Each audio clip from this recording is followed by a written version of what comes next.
हिमानी, मैं जा रहा हूँ, मैं ड्यूटी के लिए लेट हो रहा हूँ। साहब जी, आप इस पर्दे के पीछे चिपक जाइए। पर क्यों? साहब, मुझे आपको कुछ दिखाना है, बस आप छिप जाइए। अरे पर क्या दिखाना है? साहब, बस आप चुप रहिए, आओ आपको सब दिख जाएगा।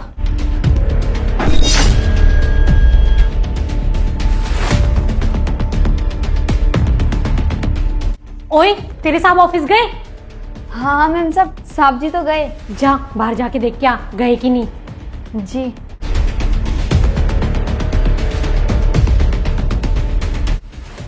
मैम साहब जी गए। ठीक है, जा अपना काम कर। ठीक है।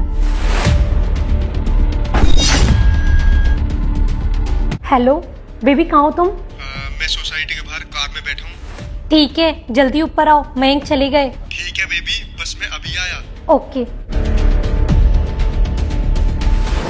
बेबी, गया वो तुम्हारा खड़ूसपति?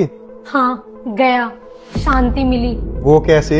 वो जाता है तो तुम मेरे पास आ जाते हो, कम से कम दिन में शांति और खुशी दोनों मिल जाती हैं। वो तो है बेबी। अरे तो बेबी, तुम छोड़ क्यों नहीं देते उसको? अरे तुम थोड़ा सब्र करो, ये जो फ्लैट है ना वो कुछ टाइम बाद मेरे नाम करने वाला है, और जो इसकी हाईवे पे 50 एकड़ जमीन आ रही है ना वो भी मेरे नाम हो जाएगी।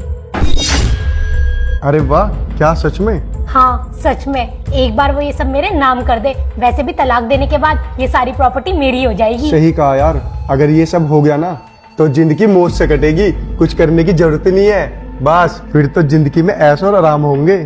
और ये सब ना मैं तुम्हारे लिए कर रही हूँ। सही क्या, तुमने उससे शादी करके, और मुझे तो ये डर था तुम उससे शादी करके मुझे ना भूल जाओ। तुम कुछ करते नहीं थे, बस एक बार ये सब मेरे नाम हो जाए, फिर उसको डिवोर्स देकर हम दोनों शादी कर लेंगे। मैम साहब। हाँ बोल। आपको शर्म नहीं आती? साहब आपसे कितना प्यार करते और आप उन्हें ही धोखा दे रही हो। तू अपना काम कर, ज्यादा ज्ञान देने की जरूरत नहीं है, चल निकल यहाँ से। ये नौकरानी कुछ ज्यादा नहीं बोल रही? ओए, नौकरानी है, नौकरानी की औकात में रह, ज्यादा मालकिन बनने की कोशिश मत करे। मैं ज्यादा नहीं बोल रही, अगर आप इनसे सच में प्यार करते हो तो फिर आपने इनकी शादी किसी और से क्यों होने दी? सच तो ये है कि आपको कुछ करना ही नहीं है अपनी लाइफ में, बस सब कुछ फ्री का चाहिए। तेरी इतनी हिम्मत!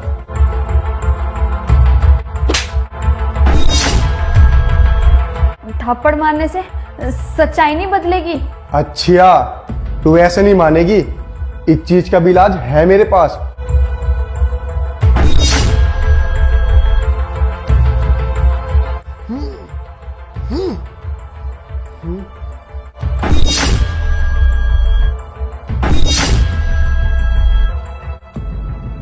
मयंक, तुम तो ड्यूटी चले गए थे ना? अच्छा हुआ नहीं गया, ये जो तुम्हारा दोगला चेहरा है ना, आज ये मेरे सामने आ गया। मेरे सामने कितनी अच्छी बनती हो और मुझे कितना प्यार दिखाती हो, और मेरे पीछे बॉयफ्रेंड बनाया हुआ है, और वो भी शादी से पहले से।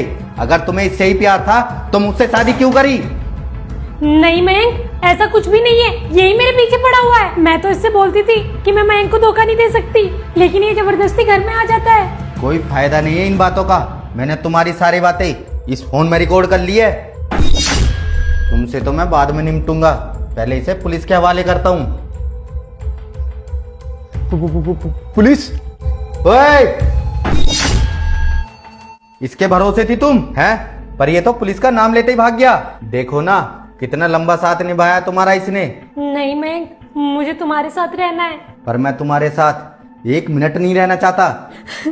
नहीं मयंक, वो मेरी पुरानी गलती थी, आई एम सॉरी।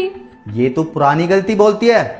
शादी के 2 साल बाद भी तू उसके साथ है, और तू उसे पहले की गलती कह रही है। और तुझे ये फ्लैट और हाईवे की 50 एकड़ की जमीन चाहिए थी, और तो और तलाक के बाद, और तुझे आधी प्रॉपर्टी भी चाहिए थी। तुझे इस घर में से एक चप्पल तक नहीं मिलेगी, निकल मेरे घर से। पर मयंक। बोलो ना निकल।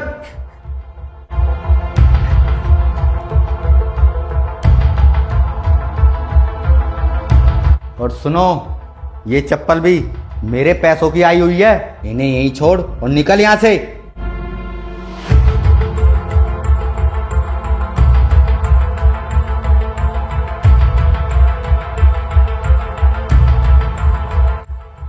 थैंक यू नेहा, सच सामने लाने के लिए।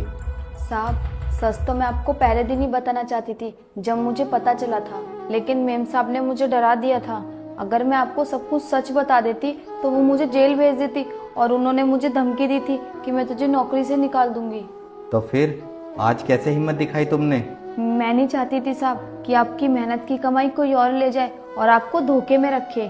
साहब, मैंने आपके पास बचपन से काम किया है, मैं आपके साथ ऐसा नहीं होने दे सकती थी। अब तू ना पूरी जिंदगी इसी घर में रहेगी, एक काम वाली की तरह नहीं, मेरी छोटी बहन की तरह। शुक्रिया भैया।